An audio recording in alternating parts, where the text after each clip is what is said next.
Hello बच्चों, a very good evening to all of you. आज का लेक्चर बहुत ही इंपॉर्टेंट होने वाला है बच्चों।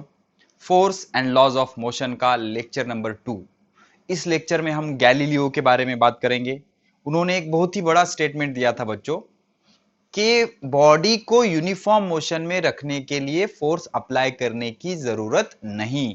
उस टाइम पे ये बहुत बड़ा स्टेटमेंट था बच्चों, और उसको प्रूव करने के लिए उन्होंने एक एक्सपेरिमेंट किया। Galileo's experiment of inclined plane कहा जाता है उसको। उसको बहुत डिटेल में जाएंगे हम, उसको लगभग 30 मिनट उस पर इन्वेस्ट करेंगे। लेकिन हमारा ट्रेडिशन हमें फॉलो करना है। लेक्चर नंबर फर्स्ट हो चुका है, उसको अच्छे से देखना जरूरी है। बड़ा लेक्चर था बच्चों, बार बार देखो, एक बार, दो बार, तीन बार देखो, सारी चीजें अच्छे से रियलाइज करो। नॉर्मल फोर्स क्या था, टेंशन फोर्स क्या था, ये सारी चीजें अच्छे से समझ लो। उसके बाद यहां पर आओ और इस लेक्चर की शुरुआत में हम कुछ जबरदस्त क्वेश्चन करेंगे। इस क्वेश्चन को अटेम्प्ट करने की कोशिश करो, ये आपके लिए होमवर्क होगा। ठीक है, तो मैं ऐसा कंसीडर करता हूं कि आपने पॉज करके इसको सॉल्व कर लिया है, और इसके बाद अब मैं आंसर बनाना शुरू करूंगा। क्या कहता है, which of the following involves contact force. तो देख लो बच्चों, opening of non contact force, non contact force. तो ओपनिंग ऑफ ड्रावर, ये कॉन्टैक्ट फोर्स है बच्चों। पुल करना पड़ता है ना, हमें पुल करना पड़ता है ओपनिंग के लिए। किकिंग ऑफ बॉल, पैर से किक करते हैं तो इसको भी कॉन्टैक्ट इंपॉर्टेंट है। क्लोजिंग द डोर, पुश करना पड़ता है, यहां पर भी कॉन्टैक्ट है। तो बचता क्या है, सी मैग्नेट। मैग्नेटिक फोर्स कैसा है, नॉन कॉन्टैक्ट फोर्स। तो आंसर क्या होगा, नंबर 3। ठीक है, तो फर्स्ट एमसीक्यू का आंसर था नंबर 3। अब second MCQ, which of the following is not effect of force. नीचे दिए हुए में से कौन सा इफेक्ट नहीं है फोर्स का। Start stationary object, yes, it is the effect of force. Increase speed, yes, it is the effect of force. Change in direction of motion, it is the effect of force. लेकिन change in colour of object, ठीक है ना, ऐसे तो नहीं होता ना बच्चों कि फोर्स लगाया और ऑब्जेक्ट का कलर चेंज हो गया। अगर ऐसे होता तो जो काले इंसान है with all due respect, okay, उन पर फोर्स लगाया जाता। फोर्स जैसे ही लगा दिया, वॉशिंग पाउडर निरमा, वो गोरे हो जाते, ठीक है ना। तो ऐसे नहीं होता, फोर्स अप्लाई करने से कलर में कोई चेंज नहीं होता। तो उसका आंसर क्या है, answer number 2। An object moving with constant velocity, ये बहुत इंपॉर्टेंट है बच्चों, अब ये हम डिटेल में पढ़ेंगे इस लेक्चर में। अगर कोई ऑब्जेक्ट कांस्टेंट वेलोसिटी से मूव हो रहा है तो उसका मतलब क्या है कि have zero net force on it. एक चीज याद रखो बच्चों, किसी बॉडी पर अगर फोर्स लग रहा है तो 101% उसकी वेलोसिटी चेंज होगी, उसकी वेलोसिटी चेंज होगी। अब वेलोसिटी वेक्टर है, इसको मैग्नीट्यूड होती है और डायरेक्शन भी होती है, ठीक है। तो मैग्नीट्यूड मतलब स्पीड, स्पीड तो जब तक उस पे फोर्स एक्ट होता रहेगा तब तक या तो उसकी स्पीड चेंज होगी, या उसकी डायरेक्शन चेंज होगी, या दोनों चेंज होंगे। तीनों में से एक ऑप्शन 100% होगा, जिस वजह से क्या जनरेट होगा, एक्सेलरेशन। तो जब तक बॉडी पे फोर्स एक्ट हो रहा है तब तक बॉडी में क्या प्रोड्यूस होता रहेगा, एक्सेलरेशन। और इसी को क्या कहा जाता है, फर्स्ट लॉ ऑफ मोशन। क्या कहा जाता है, फर्स्ट लॉ ऑफ मोशन, समझ रहे हो। फर्स्ट लॉ ऑफ मोशन, यही क्या होता है हमारा, Newton's first law of motion. तो देखेंगे डिटेल में जाके, देखेंगे क्या है Newton's first law of motion, बढ़िया से देखेंगे। तो ये तो इसका आंसर क्या है बच्चों, अगर बॉडी कांस्टेंट वेलोसिटी से मूव हो रही है तो has zero net force on it. Why, because acceleration of that body is zero. Acceleration zero होगा, इस वजह से उस पे का जो नेट फोर्स होता है वो कितना हो जाता है बच्चों, जीरो। ठीक है, तो इस तरह से ये चीजें होती है बच्चों। तो एमसीक्यू हमने सारे सॉल्व कर लिए। अब इसके बाद हम आ जाते हैं बच्चों इस पर। क्या कह रहा है, what happen if you stop pedalling the bicycle. कोई बात नहीं, बहुत इंटरेस्टिंग है बच्चों। सपोज सपोज ये रोड है, सपोज ये रोड है, ठीक है। तो ये बाइसिकल है बच्चों, कुछ इस तरह की ये बाइसिकल है, और ये ड्राइव हो रही है, ये मोशन की डायरेक्शन है। This is the direction of motion. अब इसको आप पैडल कर रहे हो, पैडल कर रहे हो, जितना आप उसको पैडल करोगे तब तक उसकी स्पीड बढ़ती रहेगी, वो मूव होती रहेगी। लेकिन जैसे ही आपने इसको पैडल करना बंद कर दिया तो क्या होगा बच्चों, ये टायर और रोड में एक फ्रिक्शन होगा। क्या होगा, फ्रिक्शन होगा। जिस फ्रिक्शन की वजह से, अब फ्रिक्शन कैसे होता है, मोशन के अपोजिट डायरेक्शन में फ्रिक्शन फोर्स होता है।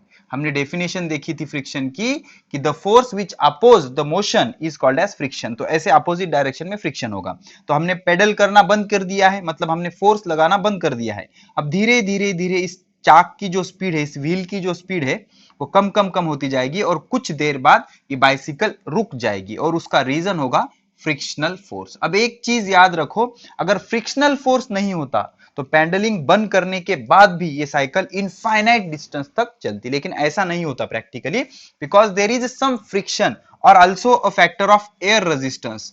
एयर रेजिस्टेंस भी होता है, एयर का रेजिस्टेंस भी होता है जो साइकिल के मोशन को अपोज करता है। तो because of air resistance and frictional force between tyre and surface of road, that bicycle stop because of friction. ठीक है ना, तो पैडलिंग बंद कर दिया आपने तो कुछ देर बाद वो साइकिल क्या हो जाएगी, स्टॉप हो जाएगी। अब कितने दूर जाएगी ये डिपेंड करता है फ्रिक्शन पे।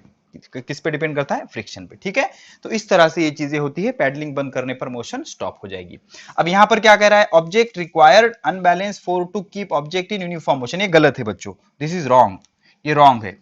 अब ये कैसे रॉन्ग है, गैलीलियो का एक्सपेरिमेंट में मैं आपको बताऊंगा अच्छे से कि ऑब्जेक्ट को यूनिफॉर्म मोशन में रखने के लिए फोर्स की जरूरत नहीं होती। गैलीलियो ने प्रूव किया, Galileo the great scientist, interested in, great mathematician, great physician, great philosopher, interested in astronomy, ये सारी चीजों में इन्हें इंटरेस्ट था। इन्होंने प्रूव किया कि स्टेट ऑफ रेस्ट और स्टेट ऑफ यूनिफॉर्म मोशन, ये दोनों स्टेट सेम होते हैं। ये दोनों स्टेट सेम होते हैं। क्यों, ये दोनों स्टेट में इन पर का जो नेट फोर्स होता है वो कितना होता है, जीरो। समझ रहे हो, गैलीलियो ने एक एक्सपेरिमेंट किया इंक्लाइंड प्लेन वाला, देखेंगे हम, और उस एक्सपेरिमेंट ने उन्होंने प्रूव किया कि स्टेट ऑफ रेस्ट और स्टेट ऑफ यूनिफॉर्म मोशन कैसे होते हैं, वन एंड सेम। क्यों सेम, बिकॉज दोनों केस में net force acting on body is zero. Net force कितना होता है, जीरो। नेट फोर्स जीरो मतलब एक्सेलरेशन कितना हो जाएगा इनका, जीरो। एक्सेलरेशन कितना हो जाएगा, जीरो। अब एक्सेलरेशन ही नहीं होगा तो फोर्स भी नहीं होगा, इस तरह से। ठीक है, तो ये जो कहा गया है वो रॉन्ग है। ओके, अब इसके बाद which type of force is required to accelerate और रिटार्ड द मोशन। तो अब अगर नेट फोर्स जीरो होगा तो नेट फोर्स जीरो होगा तो उसको बैलेंस फोर्स कहा जाता है। इसके बाद पहली जो डेफिनेशन देखने वाले हैं हम वो है बैलेंस फोर्स की। ठीक है, अगर नेट फोर्स उस बॉडी पे का जीरो होगा तो उसे क्या कहा जाता है, बैलेंस फोर्स। क्या कहते हैं हम उसे, बैलेंस फोर्स। तो अगर एक्सेलरेट या रिटार्ड करना है तो हमें लगाना पड़ेगा अनबैलेंस्ड फोर्स। कौन सा फोर्स, अनबैलेंस फोर्स। अब अनबैलेंस फोर्स क्या होता है, जब नेट फोर्स बॉडी पे एक्ट होने वाला नॉट इक्वल टू जीरो होता है तो उसे क्या कहा जाता है, अनबैलेंस फोर्स। क्या कहा जाता है, अनबैलेंस फोर्स। अब ये बैलेंस फोर्स, अनबैलेंस फोर्स बहुत अच्छे से हम देख लेंगे बच्चों। ठीक है, इतनी चीजें आप अच्छे से लिख लो बच्चों, हो गया। तो ये हमारा न्यूमेरिकल सेक्शन यहां पर फिनिश होता है। ठीक है, हो गया बच्चों, न्यूमेरिकल सेक्शन खत्म हो गया। अब इसके बाद हम स्टार्ट करते हैं कुछ बढ़िया से कंसेप्ट। तो सबसे पहला जो कंसेप्ट है वो है बैलेंस फोर्स का। किसका, बैलेंस फोर्स का। ये लेक्चर भी थोड़ा सा लेंदी हो जाएगा बच्चों, ब्रेक करके देखो, जो चीजें आती है वहां पर अच्छे से लेक्चर को भगा दो। जिसको समझ रहा है वो 2 के स्पीड पे देखो। तो इस तरह से आपको स्मार्ट स्टूडेंट बनना होगा। ठीक है, जो चीजें आती हैं वहां पर थोड़ा सा वीडियो को स्पीड अप कर दो। स्पीड अप करना आता है ना वीडियो को, यूट्यूब में ऑप्शन होता है, 3 डॉट पे क्लिक करके डबल के स्पीड में देखो। ये चीजें आपको सीखनी होगी। यू आर 4G स्टूडेंट्स, ठीक है ना बच्चों, ये चीजें आपको पता होंगी। तो इस तरह से ये जो हमारा ट्रेडिशन था वो हमने कंप्लीट कर लिया और कुछ एमसीक्यू हमने क्वेश्चन बना लिए। अब देख लो बच्चों, हमें 2 चीजें सीखनी है, एक है बैलेंस फोर्स और दूसरा है अनबैलेंस फोर्स। तो दोनों हेडिंग लगा लेता हूं मैं, हेडिंग लगाओ इधर, बैलेंस्ड फोर्स। कौन सा फोर्स, बैलेंस फोर्स। और इधर लगाओ अनबैलेंस फोर्स। कौन सा फोर्स, अनबैलेंस्ड फोर्स। 2 फोर्स हमें पढ़ने हैं, फर्स्ट वाला बैलेंस फोर्स और सेकंड वाला अनबैलेंस फोर्स। अब बैलेंस फोर्स क्या होता है, if resultant force acting on body is zero then force is called balance force. देख लो, इफ रिजल्टेंट फोर्स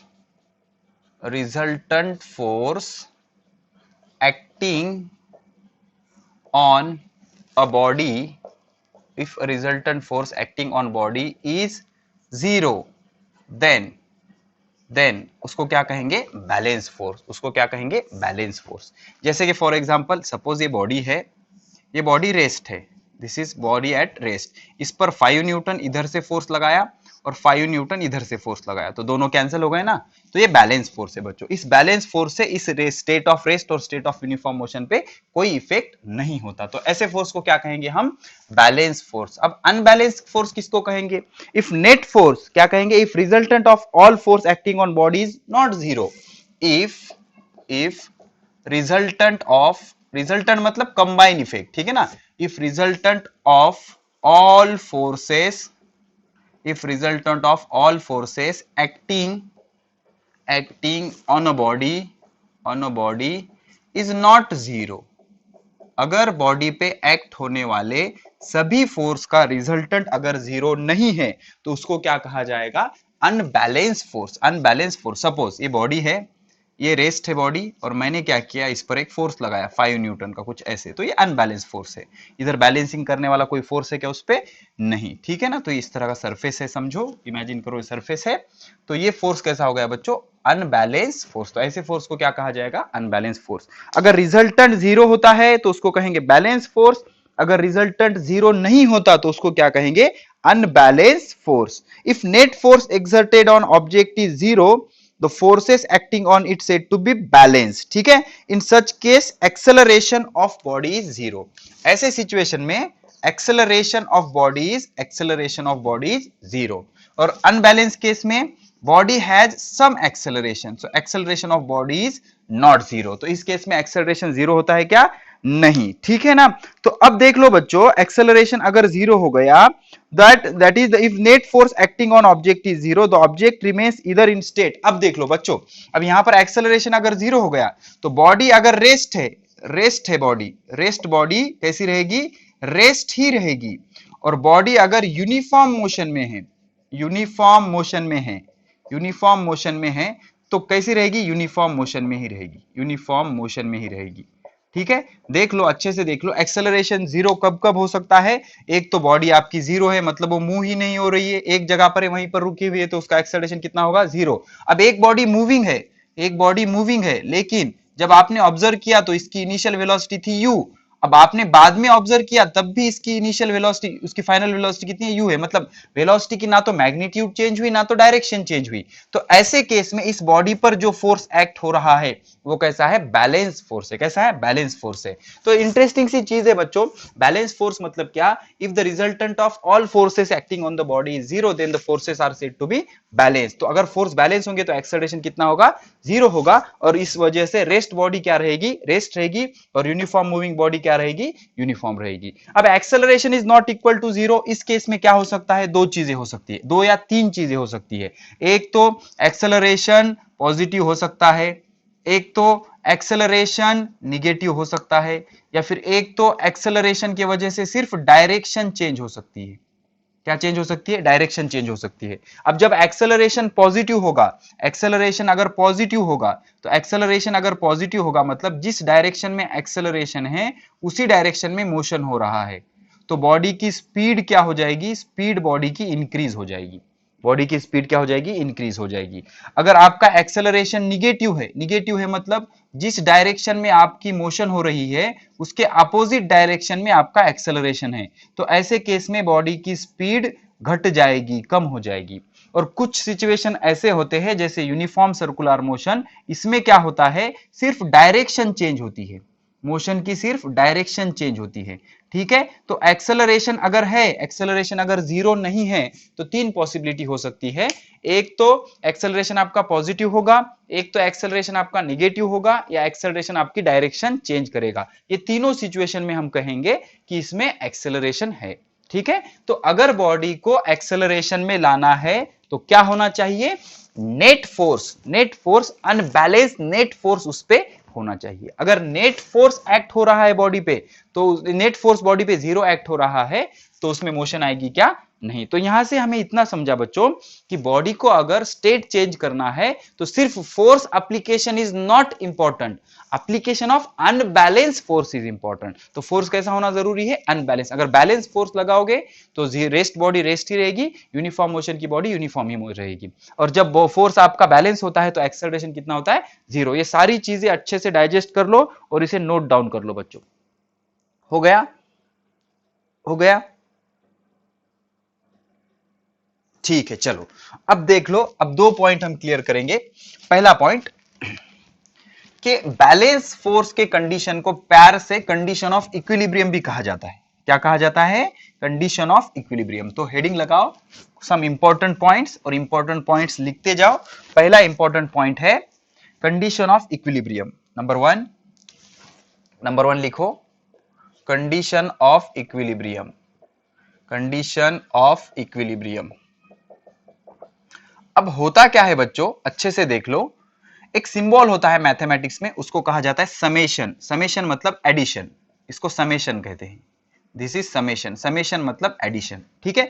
सपोज एक बॉडी है, इस बॉडी पर F1, इस बॉडी पर F2, F3 और F4, ऐसे 4 फोर्स एक्ट हो रहे हैं। चारों का मैग्नीट्यूड 5 न्यूटन है। चारों का मैग्नीट्यूड कैसा है? 5 न्यूटन। कैसा है? 5 न्यूटन। तो ये फोर्स इसको कैंसिल हो जाएगा, ये फोर्स इसको कैंसिल हो जाएगा। तो समेशन ऑफ, या फिर F1 plus F2 plus F3 plus F4 is equal to कितना आ जाएगा? 0। तो इसको वेक्टर में लिखूंगा मैं, because it is a vector. तो summation of vector F is equal to 0। अगर ऐसा होगा तो net force acting on body is 0। Net force acting on body is 0, तो एक्सेलरेशन इज 0। अगर ऐसा होगा तो रेस्ट बॉडी क्या रहेगी? रेस्ट रहेगी। और यूनिफॉर्म मोशन की बॉडी क्या रहेगी? एक्सेलरेशन ही नहीं ना उसमें, यूनिफॉर्म मोशन की बॉडी क्या रहेगी? यूनिफॉर्म मोशन में ही रहेगी। तो ऐसे को आप क्या कहोगे कि बॉडी इक्विलिब्रियम में है। किसमें है? बॉडी इज इन इक्विलिब्रियम, ठीक है। तो यहां पर हम क्या कहेंगे? बॉडी इज इन इक्विलिब्रियम, ठीक है। बॉडी कैसी है? इक्विलिब्रियम में है। तो यहां पर हम कहेंगे कि आपकी जो बॉडी है वो कैसी है? इक्विलिब्रियम में, ठीक है। समझ रहे हो? तो यहां पर क्या हो गया बच्चों, हमने क्या कहा? बॉडी कैसी है? इक्विलिब्रियम में है, ठीक है ना। तो आपकी बॉडी क्या हो गई? इक्विलिब्रियम में आ गई। तो कंडीशन ऑफ इक्विलिब्रियम क्या है कि net force acting on body should be 0। अगर बॉडी पर नेट फोर्स एक्ट होने वाला अगर 0 है तो इसको क्या कहेंगे? Condition of equilibrium. तो अगर बॉडी रेस्ट में है या यूनिफॉर्म मोशन में है तो हम ऐसा लिख सकते हैं, net force acting on body is 0। अब इसका एक बहुत ही बढ़िया एग्जांपल मैं आपको बताता हूं। Suppose this is the body. अब क्या है, यहां पर एक बॉडी है, इसका मास है m। अब ये बॉडी रेस्ट पे है बच्चों। ये बॉडी कैसी है? रेस्ट पे है। 12 के एग्जांपल है बच्चों, बॉडी रेस्ट पे है। तो रेस्ट पे मतलब इसका वेट नीचे आएगा, mg। अब नॉर्मल रिएक्शन हमने पढ़ा है, अब ये बॉडी को नीचे गिरना चाहिए लेकिन नीचे नहीं गिर रहा है, मतलब ऊपर के डायरेक्शन में एक फोर्स है। वो फोर्स कौन सा होता है? Normal reaction. तो यहां पर एक इक्वेशन बनेगा, जितना फोर्स ऊपर है उतना फोर्स नीचे है, जितना फोर्स ऊपर है बच्चों उतना फोर्स नीचे है। तो हम क्या लिख सकते हैं? n is equal to mg। यहां पर हम एक इक्वेशन लिख सकते हैं, n is equal to mg। क्या हो गया? n is equal to mg, ठीक है। और एक एग्जांपल बच्चों, चलो बढ़िया सा एग्जांपल 12 का। क्या है? एक स्ट्रिंग है, और स्ट्रिंग को क्या किया हमने? एक वेट अटैच किया, इसका मास है m। अब इसका वेट किधर जाएगा? वर्टिकली डाउनवर्ड, कितना? mg। अब बॉडी नीचे गिरनी चाहिए लेकिन गिर नहीं रही है, बिकॉज उसको स्ट्रिंग ऊपर उठा रही है, और स्ट्रिंग में जो ऊपर उठाने का फोर्स आता है उसको कहा जाता है टेंशन। उसको क्या कहा जाता है? टेंशन। अब बॉडी कैसी है? बॉडी स्टेशनरी है, रेस्ट है, मतलब इक्विलिब्रियम है, मतलब summation of force is equal to 0। तो अब जितना ऊपर फोर्स है उतना नीचे फोर्स है, तभी तो बॉडी मूव नहीं हो रही है। अनबैलेंस, बैलेंस है फोर्स, सारे कैसे? बैलेंस है। तो यहां पर क्या लिख सकते हैं? T is equal to mg। समझ रहे हो? T is equal to mg। तो इस तरह से हम इक्विलिब्रियम की कंडीशन को यूटिलाइज करके नॉर्मल रिएक्शन, टेंशन, ऐसे फोर्स हम क्या कर सकते हैं? फाइंड आउट कर सकते हैं। So this is the condition of equilibrium, ठीक है। पॉज करके नोट कर लो बच्चों, इसको बढ़िया से नोट कर लो। हो गया? तो ये बहुत ही इंपॉर्टेंट पॉइंट था। अब क्वेश्चन ये आता है कि सर हमने अगर उस पर अनबैलेंस फोर्स लगाया, अब अनबैलेंस फोर्स लगाया तो उसमें एक्सेलरेशन आ जाएगा, मतलब उसकी वेलोसिटी चेंज होगी। अब उसकी वेलोसिटी कब तक चेंज होगी? तो जब तक आप उस पे फोर्स लगाते रहोगे तब तक उसकी वेलोसिटी चेंज होती जाएगी, और जैसे ही आपने फोर्स को हटा दिया it will start moving with constant velocity. Point number 2, imagine करो ये सरफेस है and this body is moving with velocity u and u suppose 5 metre per second है। अब इस पे आपने अनबैलेंस फोर्स लगाया। कौन सा फोर्स लगाया? अनबैलेंस फोर्स लगाया। अब ये फोर्स t टाइम के लिए लगाया, मतलब यहां तक आपने उस पर फोर्स लगाया, यहां तक उस पे आपने फोर्स लगाया। अब यहां तक उसकी स्पीड चेंज होती जाएगी, मतलब यहां से यहां तक। ओके, मतलब यहां पर लिख देता हूं मैं, जब तक फोर्स एक्टिंग ऑन बॉडी, जब तक फोर्स एक्टिंग ऑन बॉडी, तब तक velocity will change, velocity will change, तब तक वेलोसिटी क्या होती जाएगी, चेंज होती जाएगी। अब ये फील है बच्चों, ये समझने की बातें हैं, ठीक है। आप हिंदी में लिखो, इंग्लिश में लिखो, मराठी में लिखो, डजंट मैटर, ओके। जब तक फोर्स एक्टिंग ऑन बॉडी, कौन सा फोर्स, अनबैलेंस फोर्स, हाँ, कौन सा, unbalance force acting on body, तब तक वेलोसिटी विल चेंज। तो यहां से यहां तक हमने फोर्स लगाया, अब यहां से यहां तक फोर्स लगाया, तो यहां से यहां तक आने तक उसकी वेलोसिटी बन गई 7 मीटर पर सेकंड। कितनी बन गई, 7 मीटर पर सेकंड। अब आपने फोर्स हटा दिया, तो यहां से it will start moving with constant velocity 7 metre per second, okay.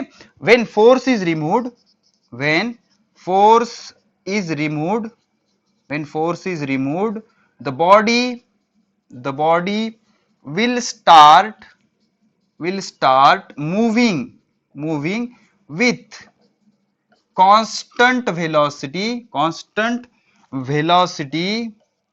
attained by it, constant velocity attained by it at that time, मतलब उस टाइम पर उसने जितनी वेलोसिटी गेन की है, उतने वेलोसिटी से वो मूव होता जाएगा। मतलब क्या, सपोज आपने क्या किया, यहां पर फोर्स रिलीज करने के बजाय और थोड़ा सा आगे तक ले गए, उसको यहां तक लेके आए। मतलब अब क्या हो रहा है, यहां से यहां तक आपने फोर्स उस पर अप्लाई करते रहे, तो यहां से यहां तक 5 की कितनी हुई थी, 7, तो आपने और आगे तक ले गया, तो यहां पर इसकी स्पीड बन गई 9 मीटर पर सेकंड। अब इस पॉइंट पे अगर आपने फोर्स को रिलीज कर दिया, तो यहां से आगे वो कितने वेलोसिटी से जाएगी, 9 मीटर पर सेकंड। और अगर आपने यहां से रिलीज कर दिया, तो यहां से आगे कितने वेलोसिटी से जाएगी, 7 मीटर पर सेकंड। तो अब आप कहोगे सर अच्छा, तो ऐसे है ना सर कि यहां से मैंने फोर्स रिलीज कर दिया, तो अब ये कंटिन्यूअसली इनफाइनाइट तक 7 मीटर पर सेकंड से मूव होती रहेगी, 100% मूव होती रहेगी। लेकिन सर वो कुछ देर बाद रुक जाती है, अब क्यों रुकती है, बिकॉज ऑफ फ्रिक्शनल फोर्स। समझ रहे हो, बिकॉज ऑफ फ्रिक्शनल फोर्स। अगर फ्रिक्शन नहीं होगा इसके आगे, अगर ये सरफेस फ्रिक्शनलेस होगा, तो ये बॉडी 7 मीटर पर सेकंड से इंफिनिटी तक जाएगी।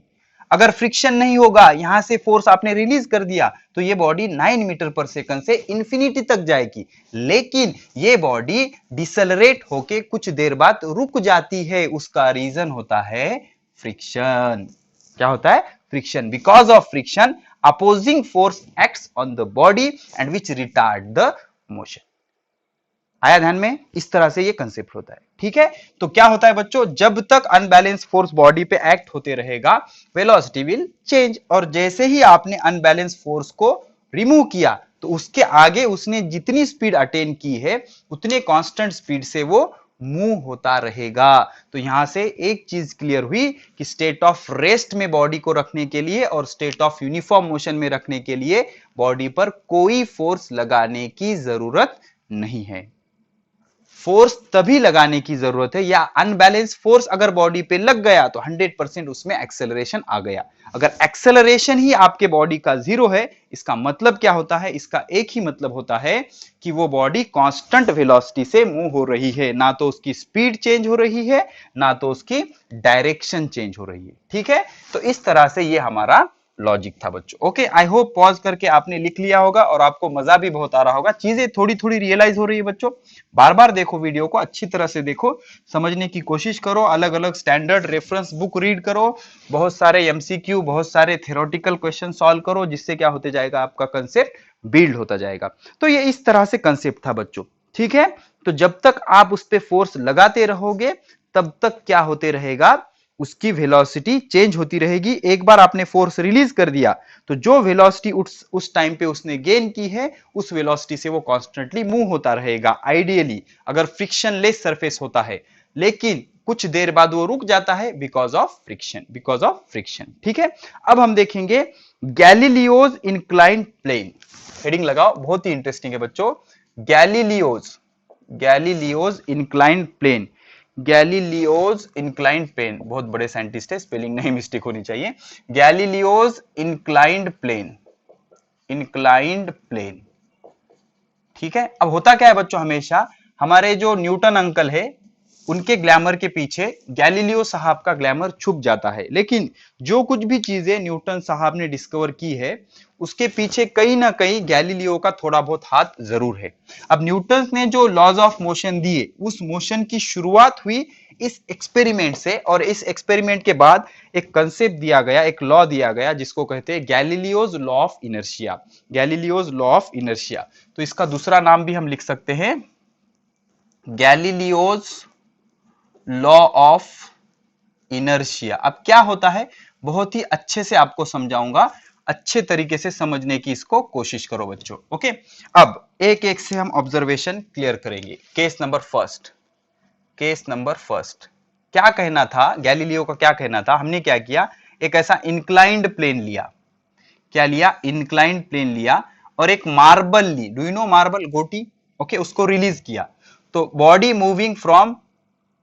Moving down the inclined plane, तो उसने क्या ऑब्जर्व किया, यहां पर इसकी स्पीड कितनी थी, 0, इसको रिलीज किया तो धीरे धीरे धीरे ये नीचे आई, और जैसे जैसे नीचे आ रही थी वैसे वैसे इसकी स्पीड क्या हो रही थी, इंक्रीज हो रही थी। तो यहां पर मैं लिख देता हूं body moving down the inclined plane, body moving down the inclined plane, speed up मतलब उसकी स्पीड क्या हो जाती है, बढ़ जाती है। इसको और लैंग्वेज में क्या कहेंगे, एक्सेलरेट, समझ रहे हो, इसकी स्पीड क्या हो जाती है, इंक्रीज हो जाती है। Body moving down the incline, ये ऐसे जो प्लेन होते हैं उसको इंक्लाइन प्लेन कहते हैं, कुछ एंगल से इंक्लाइन है ना, वो ऐसे इंक्लाइन प्लेन है, ठीक है ना। तो body moving down the incline plane accelerate, क्या होता है, एक्सेलरेट होता है, उसकी स्पीड क्या हो जाती है, बढ़ जाती है। अब इसमें देखेंगे हम केस 2, इसके रिवर्स, केस 2 क्या होगा, केस 2, सपोज ये दूसरा इंक्लाइंड प्लेन है, सेम आइडेंटिकल, ठीक है। अब बॉडी क्या हो रही है, नीचे से ऊपर जा रही है, नीचे से ऊपर जा रही है। तो क्या ऑब्जर्व किया, जब हमने इसको यहां से ऐसे रिलीज किया तो धीरे धीरे धीरे धीरे धीरे उसकी स्पीड कम होती गई, और एक पॉइंट पे, किसी एक पॉइंट पे जाकर उसकी स्पीड कितनी हो गई, 0 हो गई, फाइनल स्पीड कितनी हो गई, 0 हो गई। ओके, तो बॉडी मूविंग ये सब ऑब्जर्वेशन है यहाँ, body moving up the inclined plane, body moving up the inclined plane slows down, ठीक है, slows down, body moving up the inclined plane slows down, ठीक है ना। तो बॉडी जो डाउन द इंक्लाइंड प्लेन हो रही है वो स्पीड अप हो रही है, उसकी स्पीड इंक्रीज हो रही है, and body moving up the inclined plane slows down, इसको कहेंगे डिसलरेट या फिर रिटार्ड मतलब स्पीड कम होना, निगेटिव एक्सेलरेशन, उसकी स्पीड क्या हो जाएगी, कम हो जाएगी, ठीक है। पहला ऑब्जर्वेशन क्या किया गैलीलियो ने, कि जो body down the inclined plane आ रही है वो स्पीड अप हो रही है, उसकी स्पीड बढ़ रही है। दूसरा ऑब्जर्वेशन क्या किया, जो बॉडी अप जा रही है, ऊपर जा रही है इंक्लाइंड प्लेन पर, उसकी स्पीड क्या हो रही है, उसकी स्पीड घट रही है, मतलब यहां पर मैक्सिमम होगी, धीरे धीरे धीरे उसकी स्पीड कम हो जाएगी, और कब तक ऊपर जाएगी, जब तक इसकी स्पीड 0 नहीं हो जाए। अब इन्होंने क्या किया, केस 3, दोनों को पास पास रखा, ओके, दोनों को पास पास रखा, ये सिचुएशन थी, देख लो बढ़िया से, ये ऐसी सिचुएशन थी। और दूसरा इसके आगे इन्होंने क्या किया, ऐसा, ठीक है।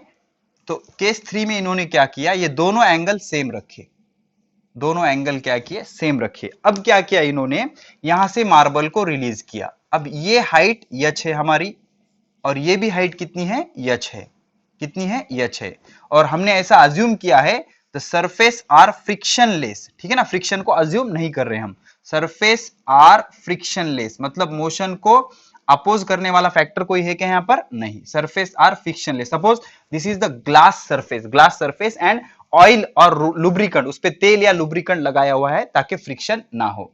अब हमने अगर इस मार्बल को यहां से रिलीज किया तो हमने ऑब्जर्व ये किया कि ये मार्बल यहां तक आ रहा है, यहां तक आते आते इसकी स्पीड क्या हो रही है, बढ़ रही है, और यहां पर आने पर मैक्सिमम स्पीड हो जा रही है। अब यहां से ये ऊपर जाएगा, ऊपर जाएगा, अब यहां से इसकी स्पीड घटते जाएगी। सपोज यहाँ पे स्पीड कितनी है, सपोज इसकी स्पीड है यहाँ पर 0, यहाँ पर कितनी है 0, इनिशियली कितनी है 0। अब यहाँ पर कितनी थी 3 मीटर पर सेकंड, 4, यहाँ पर कितनी हो गई 5, अब 5 की यहाँ पर कितनी हो गई 4, यहाँ पर कितनी हो गई 3, और यहाँ पर एग्जैक्टली यच हाइट पे आने के बाद इसकी स्पीड कितनी हो जाएगी 0 मीटर पर सेकंड। तो एग्जैक्टली यच हाइट पर था वो, और उतने ही हाइट पर वो चला गया। ये थर्ड ऑब्जर्वेशन था। ओके ओके, तो if two inclined surface are there, if two inclined surface are there as shown in figure, then body will reach to same height, by traveling same distance, अब क्या कर रही है वो, distance जो travel हो रहा है वो डिस्टेंस कैसा है, सेम है। मतलब ये जो डिस्टेंस है उतना ही ये डिस्टेंस है, मतलब उसने उतना ही डिस्टेंस ट्रेवल किया यहां से यहां तक जाने के लिए। अब हम क्या करेंगे केस 4 में हम क्या करेंगे, इसका स्लोप कम कर देंगे, मतलब ये एंगल कम कर देंगे। मतलब सिचुएशन क्या होगी बच्चों, अच्छे से देखो, इमेजिन करो ये सिचुएशन कुछ ऐसी है, ठीक है, ये सिचुएशन कुछ ऐसी है। अब ये एंगल हमने इसका स्लोप कम कर दिया, और इसको कुछ ऐसे कर दिया, ठीक है।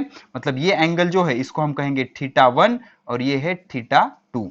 तो θ1 इज ग्रेटर देन θ2, तो ये इसका स्लोप थोड़ा सा कम कर दिया, ऐसा ऐसा इसको झुका दिया, ठीक है। अब इस मार्बल को अगर हमने रिलीज किया यहां से, इसकी हाइट कितनी है यच, अब इसकी भी हाइट हमने कितनी ले ली, यच ले ली, कितनी ले ली, यच ले ली, ठीक है। या फिर इसको आगे बढ़ा लो आप ऐसे, ठीक है, यहां तक बढ़ा लो, नो प्रॉब्लम। ओके, ये दिख रहा है क्या आपको, ये चीजें दिख रही है, ये दिख रही है। स्लोप को हमने उस लाइन को, यस, उस लाइन को हमने ऐसा कंटिन्यूअसली आगे बढ़ा लिया, ठीक है, ये आगे तक है बच्चों सपोज लाइन।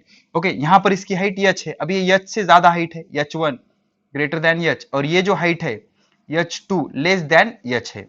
तो अगर अब हम यहां से बॉडी रिलीज करेंगे, यहां से बॉडी हमने रिलीज की, तो यहां पर इसकी स्पीड कितनी होगी 0, ये होगी 1 2 3 4, और यहां पर आने पर कितनी हो जाएगी 5।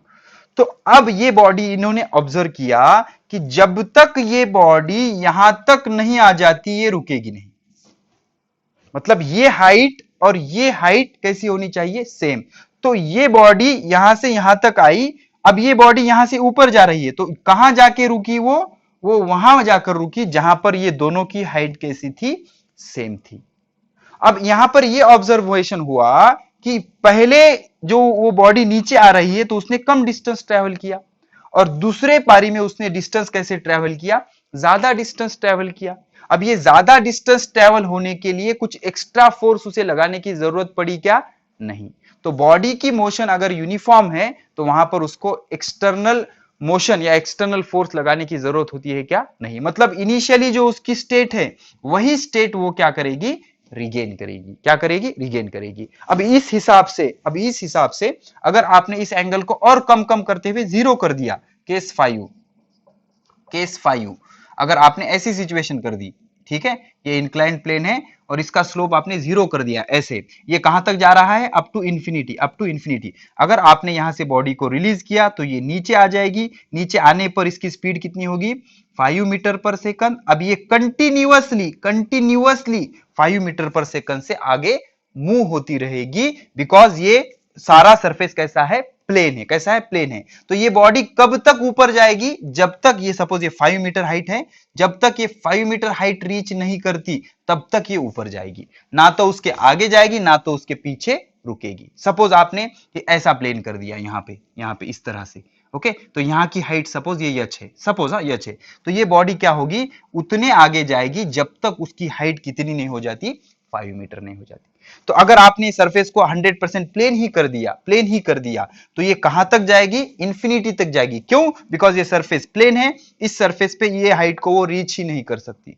बट प्रैक्टिकली वो कुछ देर बाद रुक जाती है। उसका रीजन क्या होता है, एयर फ्रिक्शन या friction with surface, friction with surface, ठीक है ना, ये सरफेस का फ्रिक्शन, ये जो फ्रिक्शन होता है, ये जो बॉल होता है या फिर जो कुछ भी बॉडी है, ये सरफेस पे फ्रिक्शन करती है अपोजिट डायरेक्शन में, उस वजह से ये बॉडी कुछ देर जाने के बाद, कुछ डिस्टेंस जाने के बाद रुक जाती है। समझ रहे हो आप? ठीक है, तो इस तरह से बॉडी अपनी ओरिजिनल स्टेट मेंटेन करने की कोशिश में होती है, और इस एबिलिटी को क्या कहा जाता है? इनर्शिया कहा जाता है। क्या कहा जाता है? इनर्शिया। ठीक है, तो पॉज करके इसको नोट कर लो बच्चों, ये सारे डायग्राम बना लो अच्छे से। ओके, हो गया? हो गया। तो इस प्रॉपर्टी से गैलीलियो ने एक कंसेप्ट दिया, उस कंसेप्ट को कहा जाता है कंसेप्ट ऑफ इनर्शिया। क्या कहा जाता है? Concept of inertia. और इस कंसेप्ट को लेकर न्यूटन ने 3 लॉ दे डाले, उसको कहा जाता है न्यूटन्स लॉज ऑफ मोशन। क्या कहा जाता है? Newton's laws of motion. तो ये क्या था हमारा? Galileo's experiment of inclined plane. Galileo's experiment of inclined plane, ये सारे क्या थे? Galileo's experiment of inclined plane. तो इनसे गैलीलियो ने एक कंसेप्ट दिया, concept of inertia. Concept of inertia. अब ये इनर्शिया का क्या मीनिंग होता है, देख लो बच्चों। the body resists the ability of body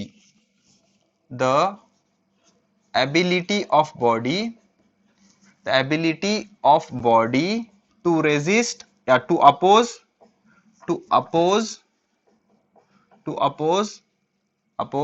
the change in its original state,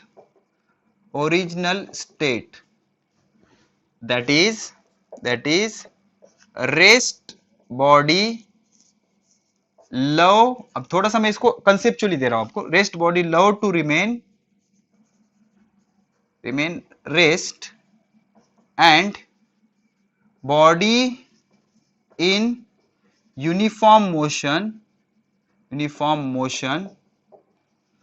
love to उसे प्यार करती है, ऐसा हम अच्छे से एक्सप्लेन करें उसको। क्या कह रहा है? The ability of body to oppose the change in its original state. मतलब ओरिजिनल स्टेट दो तरीके के हो सकते हैं। Body in rest love to remain in rest, and body in uniform motion love to remain in uniform motion. अगर कोई उसको चेंज करना चाहेगा तो बॉडी उसको अपोज करेगी। This ability is called as inertia. कोई मतलब कौन? एक्सटर्नल फोर्स रेस्ट बॉडी को मूविंग में लाने की कोशिश करेगा, और यूनिफॉर्म मोशन वाली बॉडी में मोशन को चेंज करने की कोशिश करेगा। मतलब बॉडी में एक्सेलरेशन लाना चाहेगा, बॉडी में एक्सेलरेशन प्रोड्यूस नहीं होने देने के प्रॉपर्टी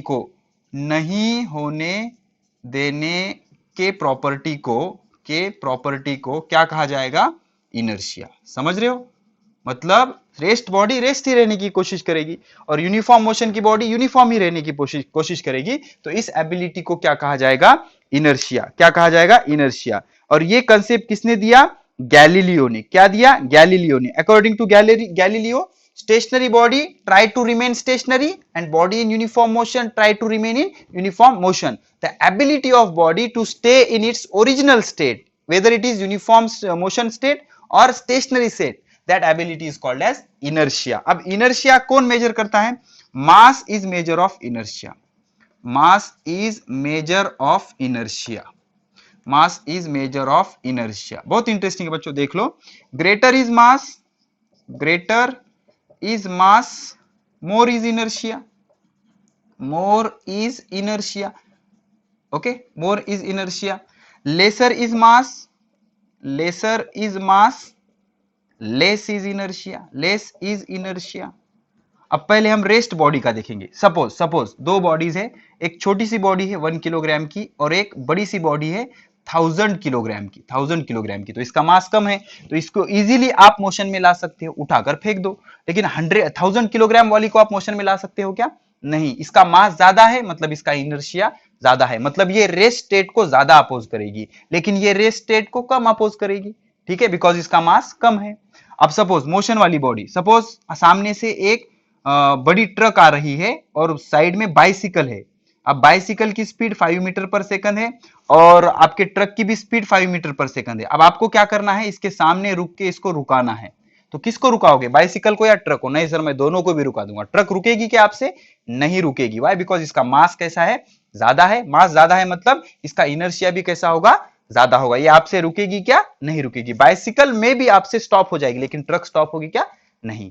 तो truck has more ability to remain in motion than bicycle. तो ऐसे कहेंगे हम कि ट्रक का जो इनर्शिया है to remain in its state of motion is greater than bicycle.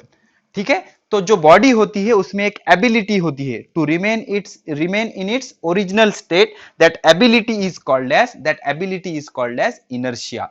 उस एबिलिटी को हम क्या कहते हैं? इनर्शिया कहते हैं। ठीक है, तो यहां से हमने क्या क्या सीखा? हमने ये चीज सीखी कि बॉडी को यूनिफॉर्म मोशन में रखने के लिए फोर्स अप्लाई करने की जरूरत नहीं है।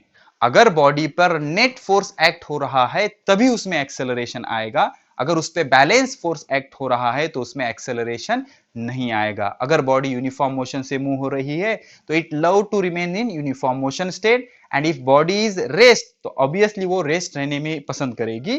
तो ऐसे एबिलिटी को कहा जाता है इनर्शिया। ठीक है बच्चों, तो अगर आप न्यूटन्स लॉज ऑफ मोशन हम शुरू करेंगे तो लेक्चर बहुत ही ज्यादा लेंदी हो जाएगा, इसलिए इस लेक्चर को हम करते हैं यहीं पर समाप्त। तो पढ़ाई करते रहे, जल्दी लेकर आएंगे lecture number 3। All the very best.